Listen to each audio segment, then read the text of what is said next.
आकाशवाणी लखनऊ से प्रस्तुत है प्रादेशिक समाचार।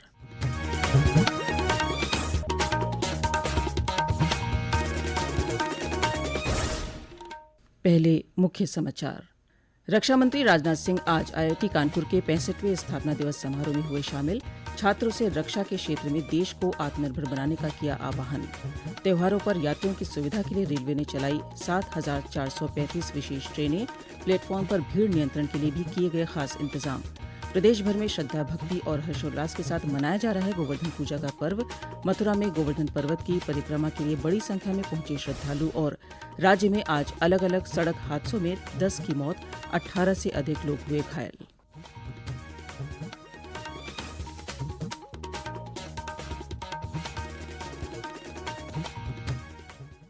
नमस्कार, प्रदेश के समाचारों के साथ मैं मुक्ता शर्मा। समाचार विस्तार से। रक्षा मंत्री राजनाथ सिंह आज एक दिवसीय दौरे पर कानपुर पहुंचे। यहां उन्होंने आईआईटी कानपुर के 65वें स्थापना दिवस समारोह में बतौर मुख्य अतिथि हिस्सा लिया। इस मौके पर विभिन्न श्रेणियों में उत्कृष्ट प्रदर्शन के लिए आईआईटी कानपुर के 18 पूर्व छात्रों को उन्होंने सम्मानित भी किया।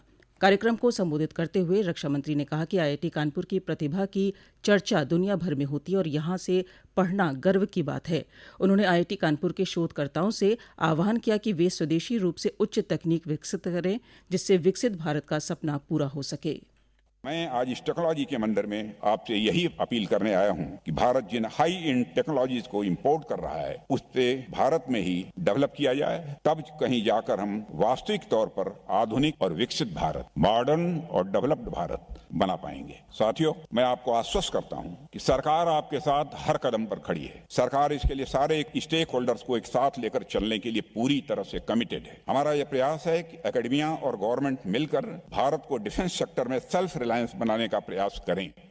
रक्षा निर्यात के क्षेत्र में देश की बढ़ती हिस्सेदारी का उल्लेख करते हुए श्री राजनाथ सिंह ने कहा कि कुछ वर्ष पहले देश का वार्षिक रक्षा निर्यात लगभग 600 करोड़ रुपए था, जो अब 23,000 करोड़ रुपए से अधिक हो गया है।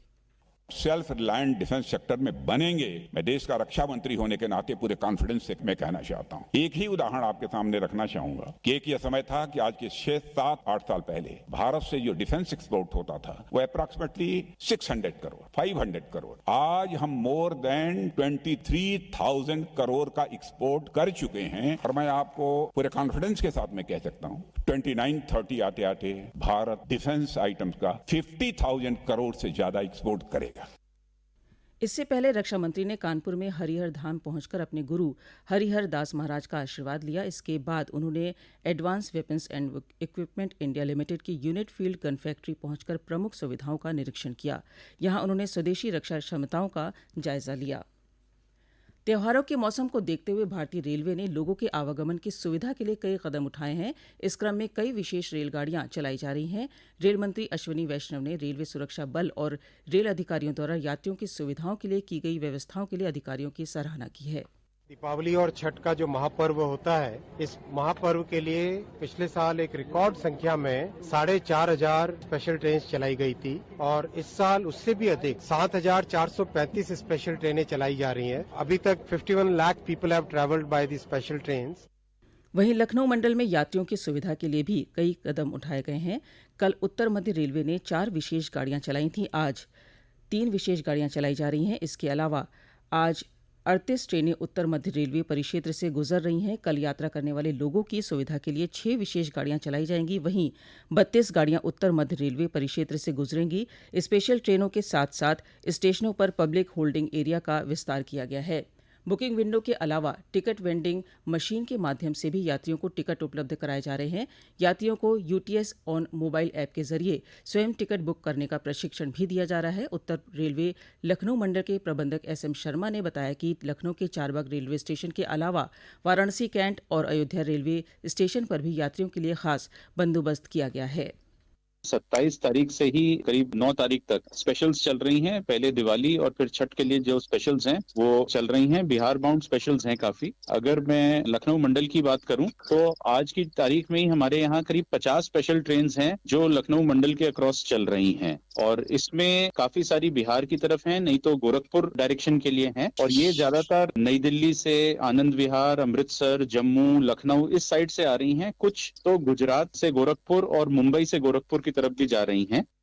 ये समाचार आप आकाशवाणी लखनऊ से सुन रहे हैं। ताज़ा समाचार जानने के लिए आप हमारी वेबसाइट newsonair.gov.in पर भी लॉगिन कर सकते हैं। इसके साथ ही आप प्रादेशिक समाचारों का ये बुलेटिन हमारे YouTube channel news on AIR Lucknow पर भी सुन सकते हैं। और अब शेष समाचार। रेल टिकटों के अग्रिम आरक्षण के नए नियम कल से लागू हो गए हैं। रेलवे ने अग्रिम आरक्षण की समय सीमा 120 दिन से घटाकर 60 दिन कर दी है। हालांकि इस वर्ष 31 अक्टूबर तक बनाए गए सभी आरक्षित टिकट मान्य रहेंगे। रेल मंत्रालय के अनुसार 60 दिन पहले के आरक्षण से टिकट जमा करने की संभावनाएं कम होंगी और यात्रियों को अधिक टिकट जारी किए जा सकेंगे। मंत्रालय ने बताया कि 61 से 120 दिन की अवधि में कराए गए आरक्षण के 21% टिकट रद्द करवा दिए जाते हैं। दिन के समय चलने वाली ताज एक्सप्रेस और गोमती एक्सप्रेस जैसी एक्सप्रेस रेलगाड़ियों के लिए अग्रिम आरक्षण की कम समय की अवधि जारी रहेगी। दिवाली के पंच पर्व की श्रृंखला में गोवर्धन पूजा और अन्नकूट का पर्व प्रदेश भर में श्रद्धा भक्ति और हर्षोल्लास के साथ मनाया जा रहा है। झारखंड के राज्यपाल संतोष गंगवार ने अन्नकूट पर्व के अवसर पर बरेली के त्रिवटीनाथ मंदिर में पूजा अर्चना कर देश की खुशहाली और समृद्धि की कामना की। उधर श्री काशी विश्वनाथ धाम में अन्नकूट पर्व के अवसर पर भव्य आयोजन किया गया।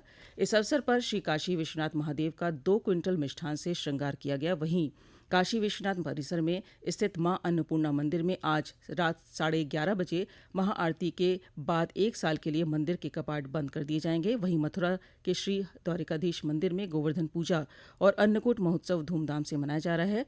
गोबर के बनाए गए श्री गिरिराज महाराज का मंत्रोच्चारण के साथ विधि विधान से पूजन किया गया। इस अवसर पर बड़ी संख्या में श्रद्धालुओं ने अपने आराध्य देव के दर्शन किए।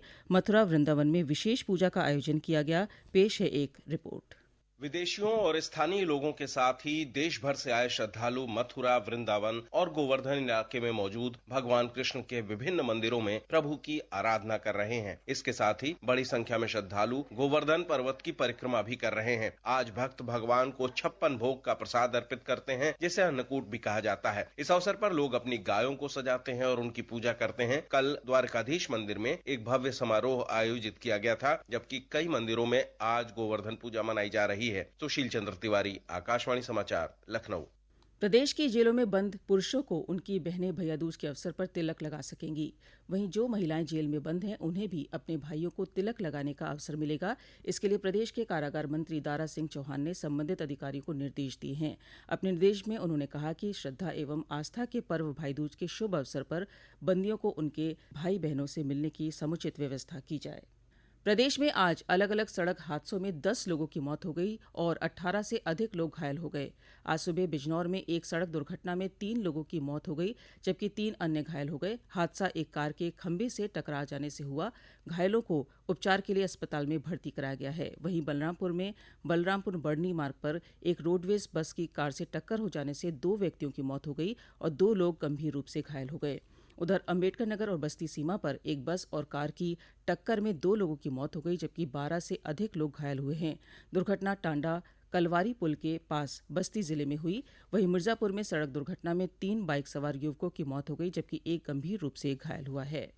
राज्य सरकार ने कंप्यूटर प्रशिक्षण योजना के तहत वित्तीय वर्ष 2024-25 के दूसरे चरण के लिए अन्य पिछड़े वर्ग के शिक्षित बेरोजगार युवक और युवतियों के लिए आवेदन की तिथि बढ़ा दी है। अब इच्छुक अभ्यर्थी 10 नवंबर तक ओ लेवल और CCC कंप्यूटर प्रशिक्षण के लिए ऑनलाइन आवेदन कर सकते हैं। पहले आवेदन की अंतिम तिथि 30 अक्टूबर थी। प्रदेश के पिछड़ा वर्ग कल्याण एवं दिव्यांगजन सशक्तिकरण राज्य मंत्री नरेंद्र कश्यप ने बताया कि ज्यादा से ज्यादा युवा इस कार्यक्रम से जुड़ सके, इसीलिए आवेदन तिथि में विस्तार किया गया है।